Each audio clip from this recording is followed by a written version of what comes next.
about this in our faculty meeting last week, that that's how you can kind of sell it. Now, can you take advantage of that if you don't really like this material? And you can say, hey, yeah, I survived that course, but can you really? You probably don't want to promote it too much on your resume if that's not really your forte. But if nothing else, students come away with more Excel skills than someone like my son at Michigan State, where they don't have to take a course like this. I don't know if I should say that to students. They feel like, why do we have to take this class? But I do tell them, hey, you're getting a lot more Excel skill work than, say, my son is at Michigan State. My other son, by the way, is here in sophomore in the College of Business here at BGSU. So this is a t-shirt that I used to wear. I don't show this to students all the time, but this is a t-shirt that we used to have from my graduate program at North Carolina. Management science. It's a scientific approach to problem solving for executive management, which that's kind of the straightforward, somewhat serious definition. But then the second one says applying mathematically rigorous techniques to verify the obvious, which we always kind of felt like that was a lot of what we were doing in class, and creating these mathematical models that maybe aren't very realistic. So decision-making measures seldom used in the real world, and providing ingenious solutions to irrelevant problems. So I don't usually try to show this to undergrads, because then you're just enforcing the belief that this is all useless stuff. One of my students back in the aughts used to, on his homework, well, one time on his homework, wrote out BS for the title of his homework. And I didn't take offense to it. I was grading homeworks in the summertime. I was like, okay, this student really doesn't care for this course. Strange thing, a couple years later though, at the graduation ceremony, he came up and shook my hand. So I was like, okay, maybe he got over it. So he learned that maybe there is something to this class. I don't know. Relevant problems. When I'm talking about production scheduling, I usually focus on Ada, Ohio here, where the Wilson Football Factory is. There's lots of videos that you can show students about that operation. So I usually start off that class trying to do a production and inventory modeling down there in the Wilson Football Factory. Occasionally I'll talk about candy cane production at the Dum Dum Factory. I guess, what's that called? Spangler Candy out there in Bryan. I always talk about a supply chain logistics idea that I saw in the newspaper, where they are consolidating their operations for the Heinz production of ketchup. It's now all done in Fremont, Ohio, which people around here probably don't know, but used to have plants in Michigan and California and so forth. And now you just have railway trucking in big hot tub vats of ketchup paste that's cooked up in Fremont. So I always thought that's kind of interesting to show students, hey, right around you is real life stuff. Even here in Perrysburg, we have a glass factory. Glass production, that's the headquarters, but there's glass factories across the world. And so I talk about that occasionally in class as well. Trying to keep it real, like I was talking about earlier with Donna. So most of you guys know what business analytics is, but the students certainly don't. And so I tell them it's kind of a mixture of your 4 favorite classes: mathematics, statistics, economics, and then computers. Maybe they haven't taken computer science, but it sure feels like one, especially the first half of this course is using the so-called solver inside Excel. And the problem with that is it solves your problems, but if you misspecify, it's kind of like writing computer code. You get lots of errors and bugs, and that's the frustration. You just get error messages and you can't figure out why it's not working. So the students come in with some trepidation because these are usually not their favorite subjects, right? Unless they're an analytics major. So I am always trying to inspire them by telling them that this stuff is actually useful. It's a course basically on word problems. And for me, that was my favorite subject in high school, but for most people, that's their least favorite subject. So it's a hard sell, trying to motivate them all throughout the semester. You don't want to do too much of that though. Too much of just talking about how useful this stuff is doesn't really say, well, how can I pass your exam? So that's the main focus of the students. So I try to do some of this motivation for lifelong learning with some, with some limitations. You can't do too much of that.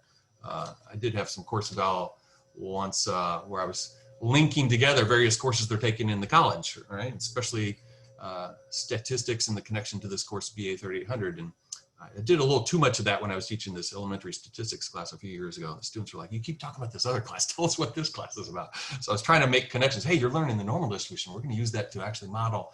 That's what I'm doing here in about half an hour. Model the demand for an airline flight. So I always try to make connections between courses. I always feel like I'm kind of a synthesizer that can kind of make those connections, bring disparate ideas together and try to see the bigger picture. But again, you got to do that with some limitations. Can't spend the whole time talking about that. So this is a slide I've shown students before that took kind of motivate data mining. So I probably stole this from my data mining lectures, trying to find those golden nuggets within some data, trying to make some decisions. It's really a course about making decisions. I try to emphasize to students, hey, this course isn't a word problem class where you're just solving it and finding an answer. You're building a tool for exploration, trying to search for those gold nuggets. And so it's not just about getting the answer to a problem. We're really building a model and variations on that model. So I'm going to show you guys some projects that I've done. The pertinent one this week is March Madness. So I was going to show you guys a March Madness solver here in a bit. So half the course is optimization with solver, and that's where I use the solver to solve my March Madness brackets. The problem with that is that's the first half of the semester, and we finished that topic, had an exam on that topic like 2 or 3 weeks ago. Even when the semester is delayed to start in late January, like last spring, we were finishing optimization like the first week of March, and March Madness starts kind of in the second week of March. So it's a little bit, I guess in some sense, it's maybe good timing. You've now learned about what solver is, and you can actually go and solve that bracket with this solver that I've given you. So that's the first half of the course. That's probably the hardest half of the course. It used to be more than that just because it's so hard. We'd spend a lot more time just showing lots of examples. When we switched to BA 3800 a couple years ago, we trimmed some of that material, trying to make room for this data mining content that we're squeezing in now. In fact, I used to have students do projects in the last half of the semester. After they learned optimization, hey, go apply it to your own ideas, come up with your own ideas. And I've had some good ones over the years, but now it just seems like there's no time for that. We're trying to squeeze in this other topic.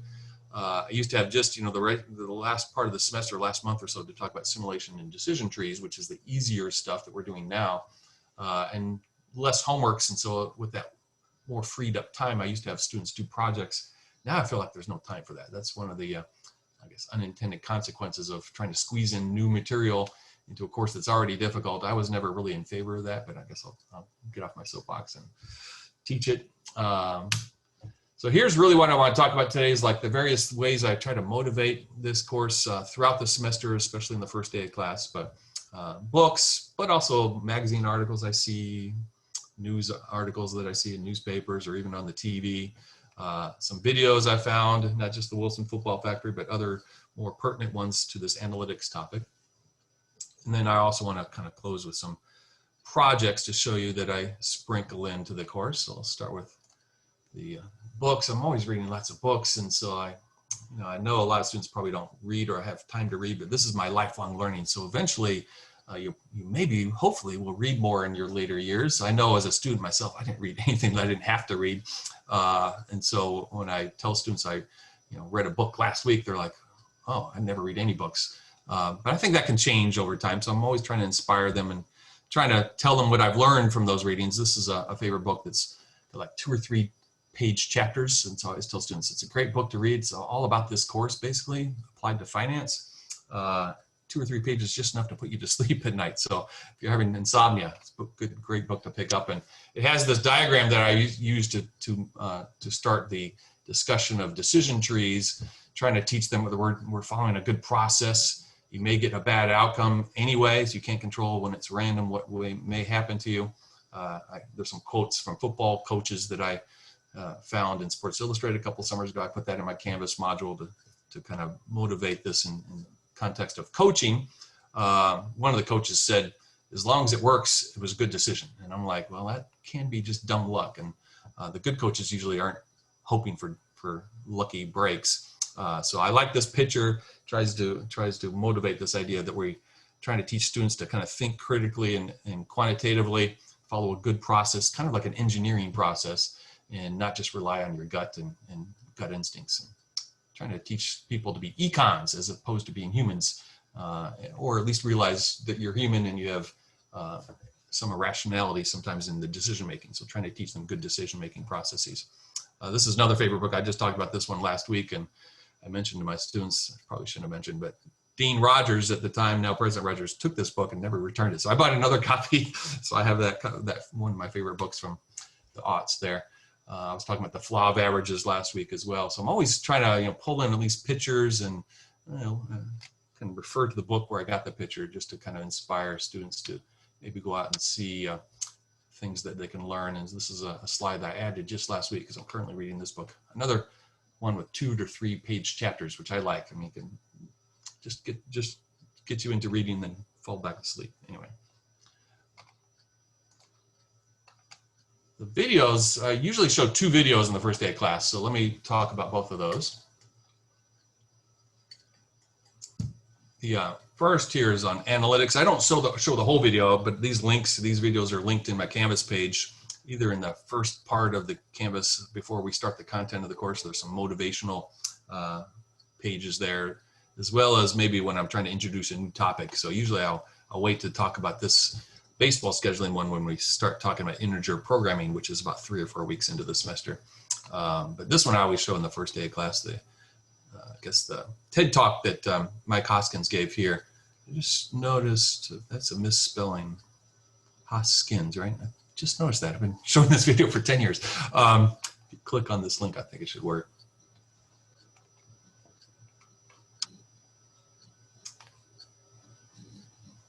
Should be some sound here, right?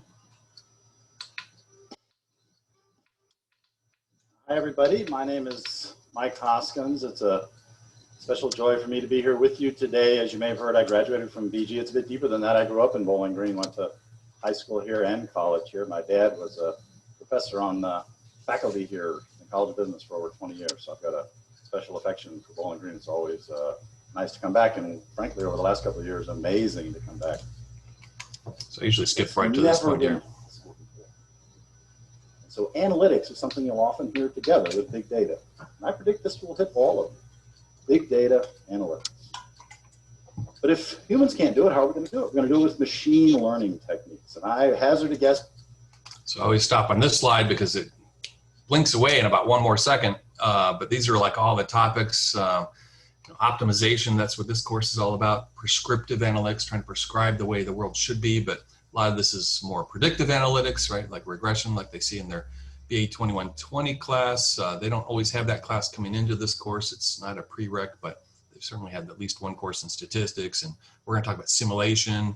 There's a time series course they can take if they're really interested, the 4,000 level class. And we even talk briefly about genetic algorithms, mating together solutions for an optimization problem to create offspring and survival of the fittest. The weak solutions die out and the other ones propagate to the next generation and all that. So we talk now about data mining, so classification, clustering. So a lot of these buzzwords that it's good at least the students have heard. This is, I guess, the new sexy statistics, as Mike Hoskins says in this video. Somewhere in this video it says this is the new sexy statistics. That most of you are very unfamiliar with the terms on here. They've been largely the province of special scientists. Bowling Green has a renowned program in advanced statistics in a couple of colleges here. If those folks are in the room, they understand these words very well.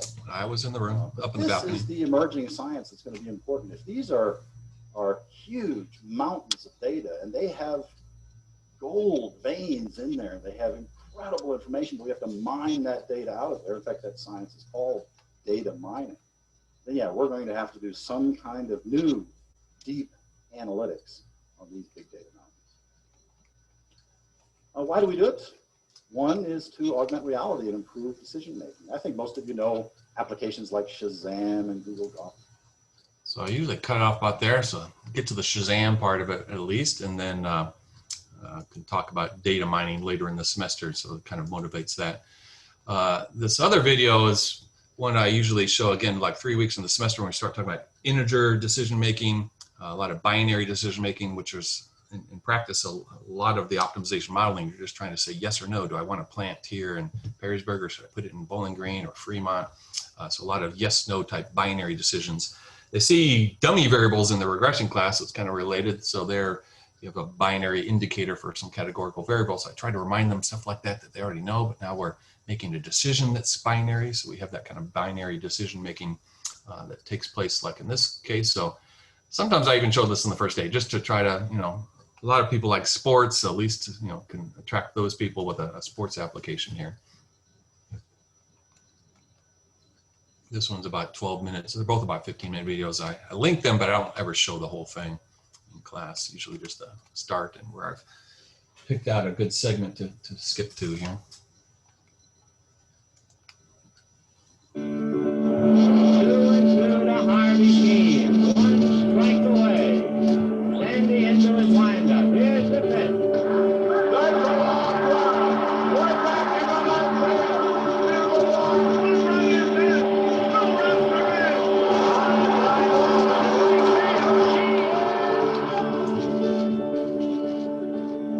baseball is the most attended sport in the world. 75 million people a year going to games. And I think in America, it's a family heirloom.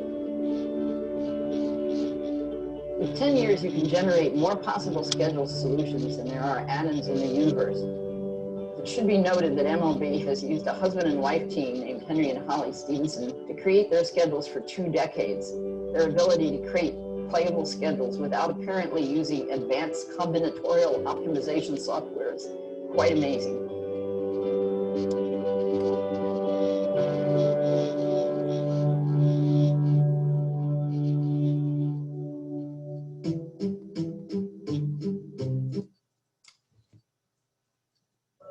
Advanced combinatorial optimization. Yeah, that's what this course is. So if they weren't intimidated already, make it sound even worse. So it was actually a team, Carnegie Mellon, that took over scheduling. In 2013, using a computer-generated schedule, the Yankees finished their season in Houston. So you have Mariano Rivera finishing this unbelievable career in Minute Maid Ballpark. It probably isn't the way that people would want it drawn up when you're talking about telling a story. I have to say that I did kind of resent the computers coming in because they're not artwork. You know, whatever they are. But I have no idea how you would use advanced combinatorial optimization software to create a schedule. But Archie, go to us.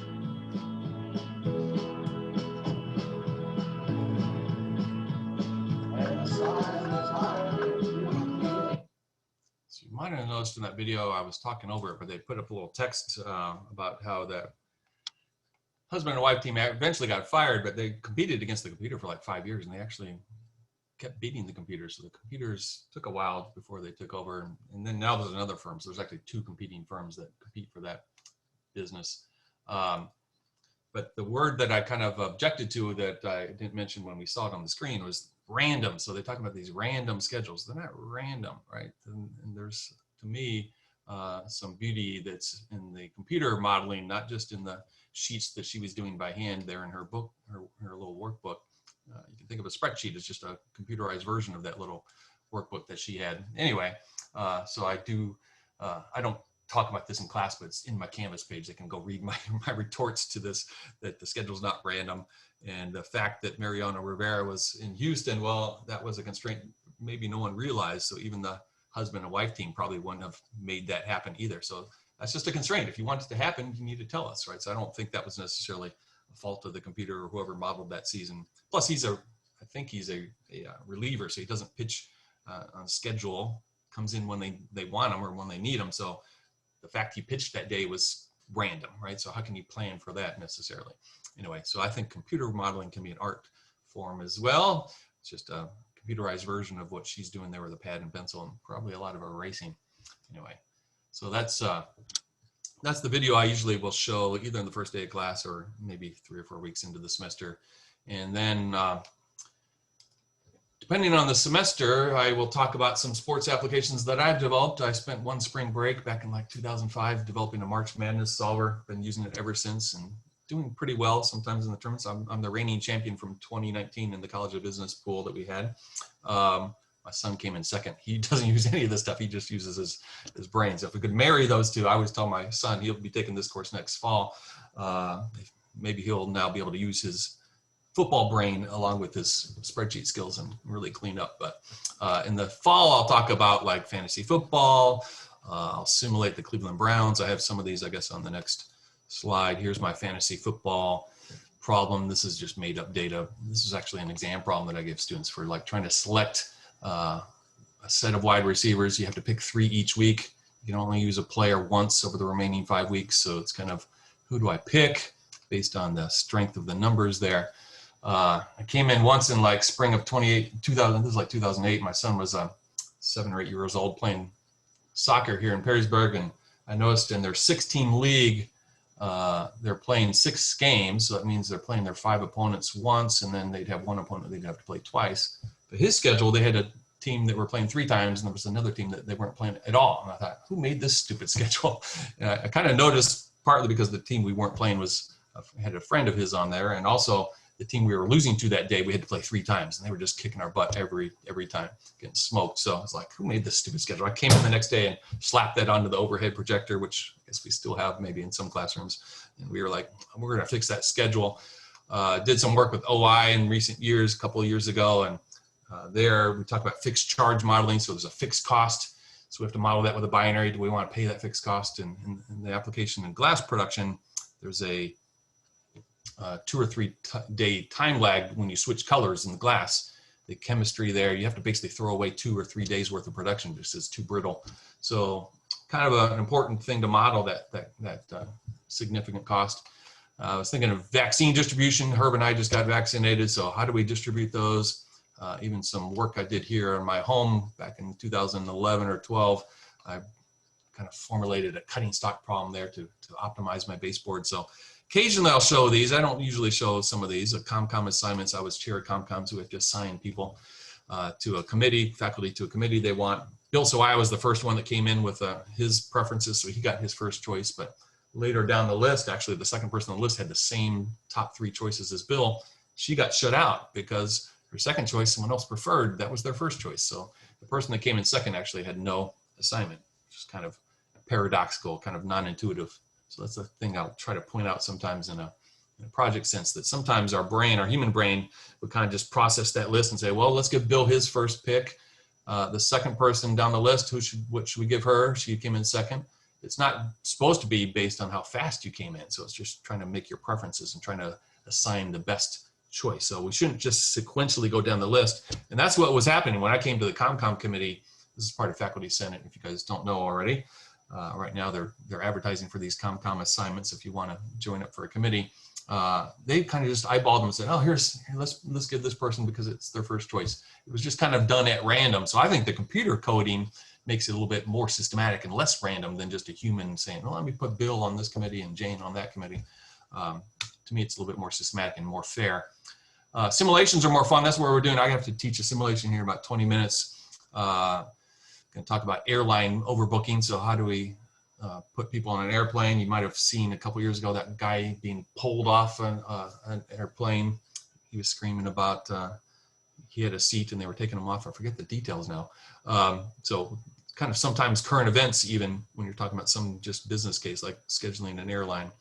But usually on the first day of class, I'll show simulation as well. So we've seen the optimization things like fantasy football assignment type problem. Now we can switch to the other half of this course, which deals with randomness. And so this histogram here is really a blitzogram. When I pull up in Excel, I hit F9 and it recalculates that. So it's a picture that moves around. Same thing with my election simulation, which I use every 4 years. So I pulled that one out, I guess in 2016, and a little bit, I guess I did a little bit of that in fall of 2020 as well.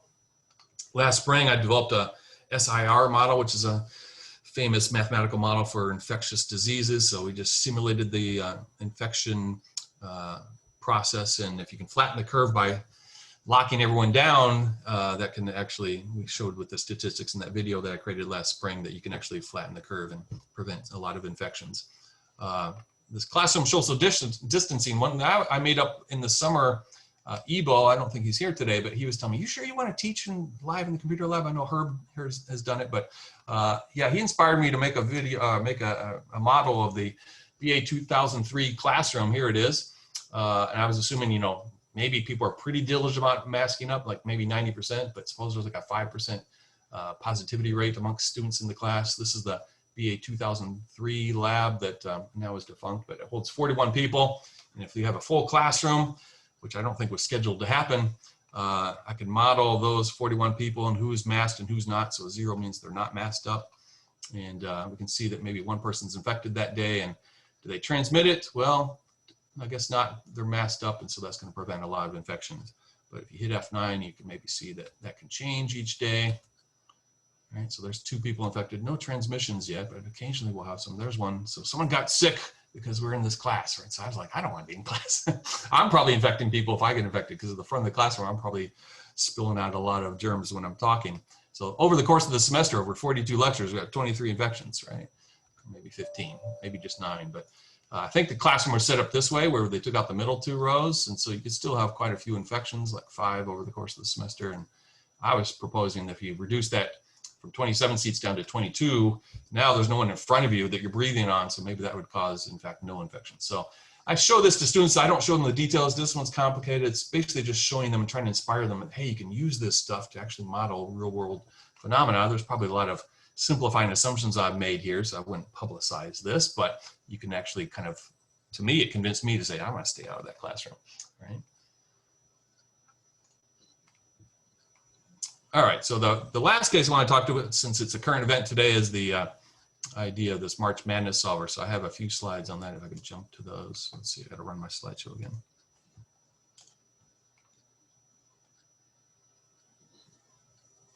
Yeah, so here's what I set up many years ago, and I use this to make my pick. So again, a binary indicator, just like we saw in the simulation, indicates when something's happening. So we talk about binary decision making in this class. So this is my bracket. It doesn't look like a normal bracket, but I have the 6 rounds of the tournament.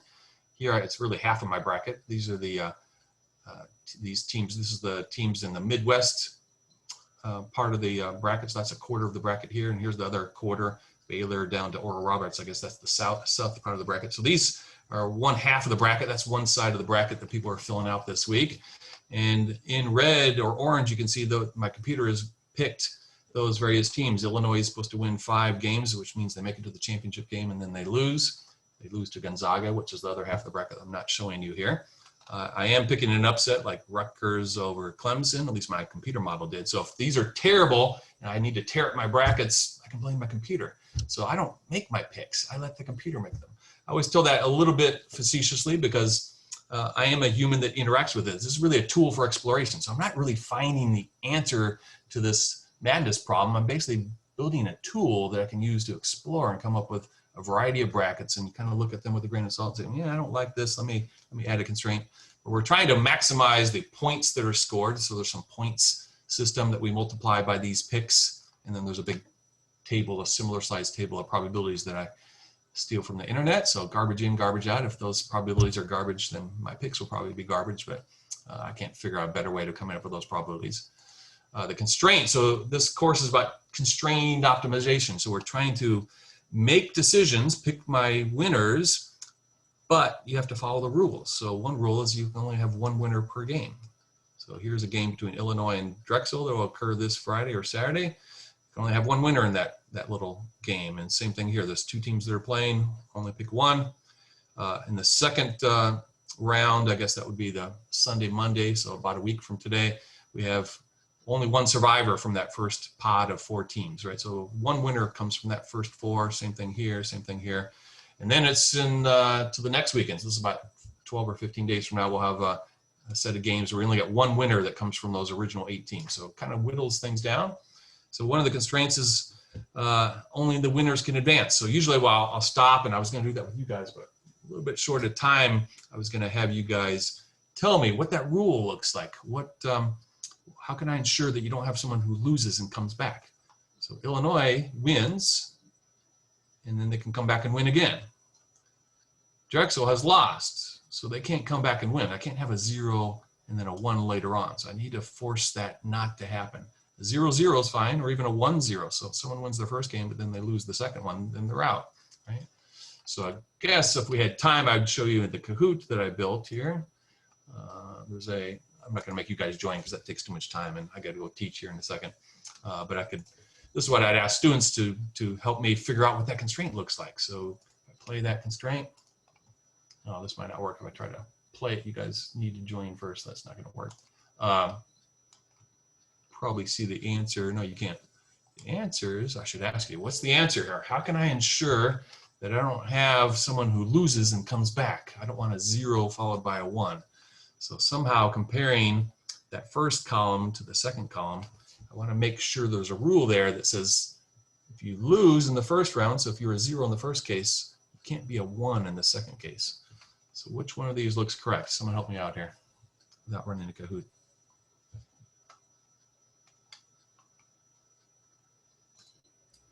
The one with the green check mark. Oh, you can see the green check mark. Yeah. Where? Yes, under underneath the question. I hear. Oh, you know what? I have this blocking. Oh, yeah. I thought you guys couldn't see that. 'Cause I had this little. I had my little window. I guess you can't see it. The zoom. Your faces were covering up the check mark. Okay. Yeah, gave it away there. So okay, I would usually ask students that. And then my follow-up question was like, do you like my artwork here? This spreadsheet. She was complaining in that video that, you know, whatever this combinatorial optimization stuff is, it's certainly not artwork. And I'm like, yeah, it is. It's beautiful. Or at least I even have colors. So all my spreadsheets always have colors. So I think this is beautiful to see. This to me is artwork. It's no different than the artwork she had in her colored pencils on her pieces of paper. So I kind of took offense to that too. I'm a little bit about style and substance. So I want it to look beautiful and be practical and useful. So this is one way of generating brackets. Of course, you know, my son does just as well with his brain. So me, if I don't know anything about basketball, I can use this and exploit that.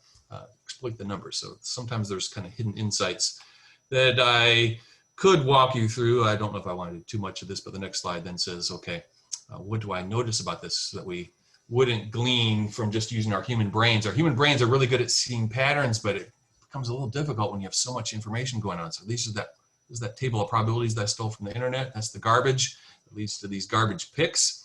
And so one thing that you notice is that I forced North Carolina to win. So it doesn't have to be just what the computer says. I can come back and say, I don't like that answer. I can put my personal constraint in and say, make sure UNC wins at least the first game. Usually I have them win the last game. So I usually put a constraint that says Carolina has to win it all. The computer then figures out everything else about my bracket, but I want that to be the end result. Here I might just say, let's make sure they win one game, maybe two. They're not that strong this year. They're supposed to lose to Wisconsin. Wisconsin has a 54% chance of winning. But I may say, yeah, close enough. I'm gonna force UNC to win. So I do tell students, it's not just about finding an answer to a word problem. You can build a model and then change it. No one says I can't put that constraint in there. I can force that to happen if I want to. But then you see strange behavior like Texas Tech is actually stronger than Arkansas, but they were a 6 seed and Arkansas seeded a lot higher. So Texas Tech kind of got screwed. They were underseeded. So they have a tougher road to go. You might say, well, they're a relatively strong team. I should pick them. In fact, I do. I picked them to beat Arkansas. But it's actually counterintuitive because they have a harder first game because they were underseeded. They have to play a tougher opponent in the first game.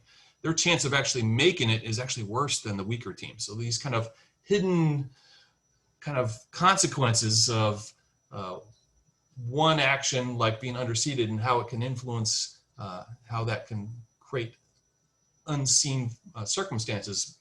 Our human brains aren't necessarily good at seeing. Maybe if you see it, you say, okay, that's something I now have as knowledge. I can kind of look for that. But it's kind of hard to look with the sea of probabilities of things like that happening. So I do try to emphasize sometimes it's kind of like data mining. We're, as humans, pretty good at pattern recognition, but sometimes you're not able to see arbitrage opportunities like this of trying to find some hidden insights where a pick seems to make sense. One of these picks really doesn't to me. I can't figure out why my model is forcing Houston to lose in the third game, even though they're one of the strongest 2 seeds. My model says you can't have all the 2 seeds survive past 3 games. But why them? They're actually one of the best ones. And looking through the numbers, I can't even convince myself that that's a good decision. But I kind of trust at this point that the computer is seeing things that I can't, right? So that's something I try to emphasize to my students. So I think I'm going to stop there since I only have about 6 or 7 minutes to get to class, but I have some time to take any questions. That's really what I wanted to show for today. Anyway, here's the overall, here's the garbage. If you're picking your bracket, Gonzaga, Illinois, that's I think what everyone's picking. Those are the top 2 teams. Pretty dominant this year. I have a question. Yep. Oh, sorry, Donna. Go ahead. No, I was just going to say, I open it up for questions. So Trent? So I love this idea that you consistently sort of mimic for students how you look at the world and think about the world in light of your expertise in OR with all these examples. I'm wondering if you turn it on its side and ask the students for the higher order learning piece where you ask them to bring examples of what they've seen in their world that might sort of relate to OR, because I think that's a higher order learning and you're mimicking that for them. But I'm just curious if you ask for that kind of feedback or input more formally from students. You might have missed it earlier. I think at the start I was mentioning how I used to have projects in this class, but then we folded in all this data mining content. So I feel like it just got squeezed out what we used to cover here. we have this new data mining component that takes like 3 or 4 weeks to discuss. Even though there's a whole course on that in the spring, 4440, we squeezed all that into BA 3800, which I was never really in favor of. This course was hard enough. It has optimization, simulation, and trees. And then we're squeezing in this new stuff. Some stuff did get cut away, but we also lost a week in the semester. So I used to go a lot slower in the second half of the semester after we're done with the first half with optimization. Less homeworks on simulation and trees. And so at that point, I would ask students to do their own project, a group project, bring in an idea. I had some good ones over the years. I did this for like 15 years, right? Some good ones. Most of them were pretty bad. Like, okay, how can I optimize my beer drinking at the various bars in Bowling Green? I'm like, oh, not one of these again. So usually I learned from that lesson. I would ask students to give me a draft of their idea, and I maybe veto and say, don't do that. Here, they'll do something else. A lot of students just want to maybe do something sports related. So I'd say, oh, there's this stuff that's not even taught, but it's in the book about data envelopment analysis that you can use to try to find efficiency in a process. So maybe try to find an efficient quarterback who has good quarterback stats for very little money, right? So how can I use little salary to generate good performance? So I would sometimes steer students where they'd have to learn on their own. I would help them, of course, but hey, go turn to this part of the book. It's not on our syllabus, but you can use that to do that kind of model. So sometimes I would stretch students that way to kind of take an idea, or like you said, something from their own practical experience, but how can, sometimes they don't know what they can do with it. Yeah, I Okay, think so- teaching them to recognize that is hard, right? I mean, that's a hard skill to have while they're trying to learn something new, but it is a lifelong sort of skill that can take them back to the core content that they might have forgotten, but still this idea of recognition in their world is important. About this optimization to students, this is what I experienced with projects, is that typical project, a lot of projects would be, I've collected all these baseball pitcher stats and strikeouts, games won, blah, blah, blah. I added them all up. I put 50% weight on this. It was a weighted average. I got this weighted average and I sorted them. Here's the best pitcher. That's the person I'm going to pick. I'm like, there's no decision making there. You've just used statistics. So I always had a hard time teaching the difference between statistics and optimization. The statistics, you can boil it down to a single number and say, okay, this person's the top of the list, or here's my favorite laptop because it blends the best use of cost and power and speed and lightness or battery life, whatever. You come up with a list and you basically just pick the top one. So I would always tell a student, well, maybe pick a team of pitchers, an all-star lineup of pitchers, where now there's a budget. It's more like a FanDuel. If you've ever played fantasy football, I haven't, but my son plays FanDuel. You have a budget. You can't just pick the top player. You have to pick a suite of players, and you have limited budget. So you may end up not picking the top one because it's too expensive, right? So we do try to convey that difference still, but that was what I noticed in those kind of projects, is that typically they just want a stats project where they just kind of rate things and pick the top. There's no decision to be made. Just whoever's at the top of the list, right?